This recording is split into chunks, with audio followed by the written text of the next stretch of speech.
ইস, এটা আমি কি দিয়ে মুখ ধুয়ে ফেললাম। সকালবেলা উঠে মুখ ধুতে গেছি আর তখনই দেখলাম মাজনের টিউবটাও কাটা আর তাতে মাজনও ছিল না। আর তখনই মাকে ডেকে জিজ্ঞেস করলাম, মা কি করবো এবারে, মাজন শেষ হয়ে গেছে। মা বলল চাপ নিস না, ঘরে তেল আর নুন আছে, ওটা দিয়ে এখন আপাতত মুখ ধুয়ে নে। আমি ভাবছিলাম কি নুন আর তেল দিয়ে মুখ ধোবো, কিন্তু কিভাবে মুখ ধোবো এরম ভাবে।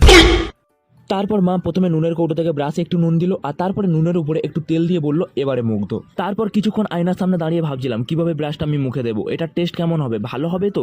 প্রথমে তো ব্রাশটা মুখেই দিতে পারছিলাম না, তারপর অনেক কষ্টে ব্রাশটা মুখে দিলাম, কিন্তু এর টেস্ট এত বাজে হবে এটা কল্পনা করতে পারিনি। কিন্তু কি আর করা যাবে, ঘরে মাজনও নেই, মুখটাও ধুতে হবে।